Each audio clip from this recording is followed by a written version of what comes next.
What's going on, everybody? TheKennyDubz here with another Mega Man XI weekly update video.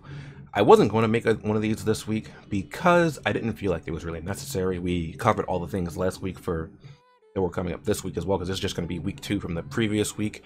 However, the Taiwan version got something very, very interesting that I thought is worth covering. Now, before you leave, because it concerns the Taiwan version, you might want to stick around because it might end up concerning global as well. So in the Taiwan version, they're actually getting a rerun of the Monster Hunter Rise event, which is huge because, as I've been saying for quite a while, if you've seen on Discord and whatnot, that they probably will get a rerun of the Monster Hunter Rise event, and sure enough, they actually got a rerun of it.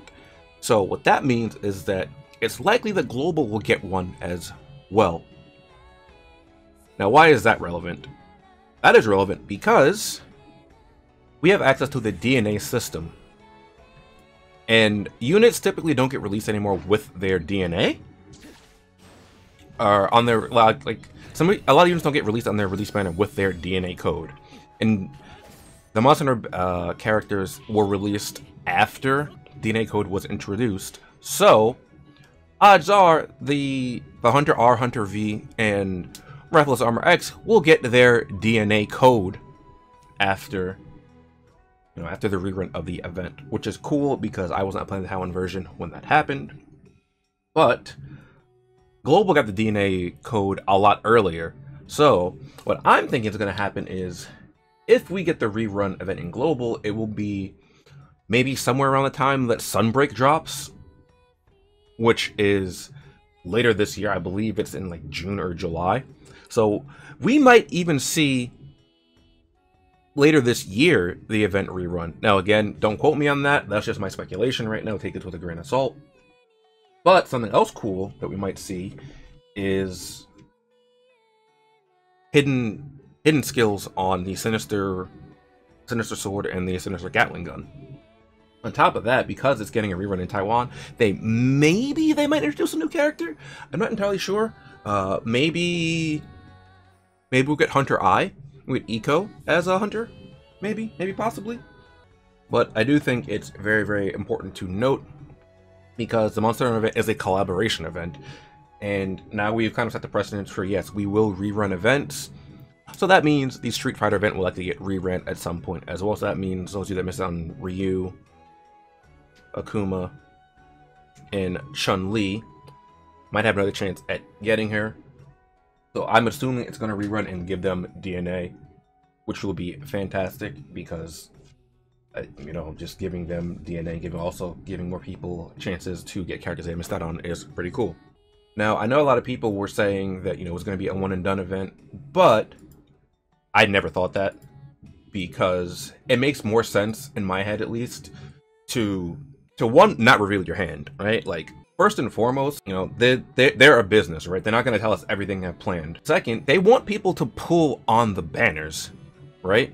So you're not going to be like, oh, we're getting this collab eventually. So, look forward to that, because that would just entice some people not to pull. For example, I probably wouldn't have pulled on many, if any, banners if I knew for a fact that we were getting a Monster Hunter event. I think I only pulled on 3 banners using EM. I might have only pulled on 1 if I knew ahead of time that we were getting a Monster Hunter event, just to make sure that I had enough EM banked to get everything that I wanted. Maybe 2, I might have still pulled on UAX and Proto EXE, but I don't know, it's a bit iffy.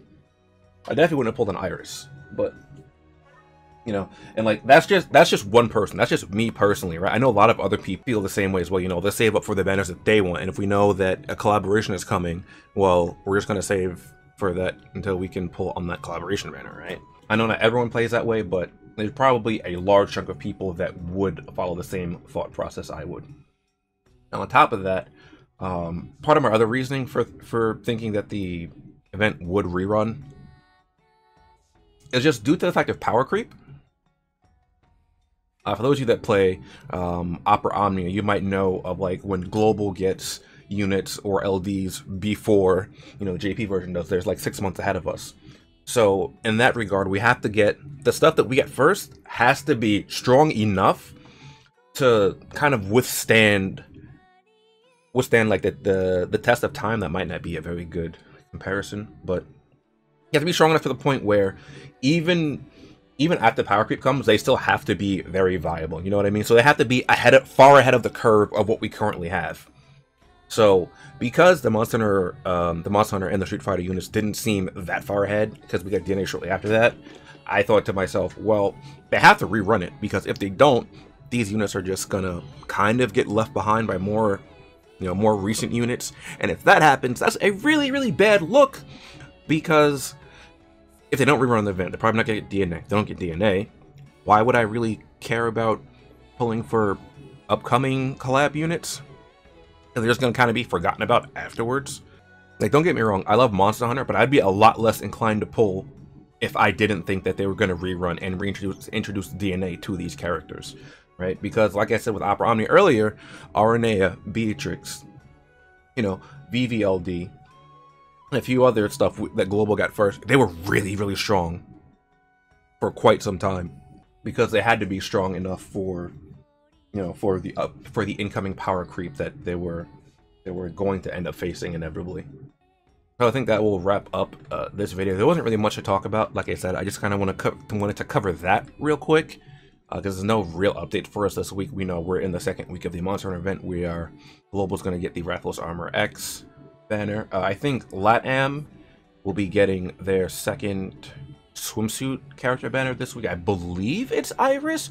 I don't remember exactly. Like I said, I covered it last week, so if you want to see what's upcoming for this week in Global, you can go check out the update from last week.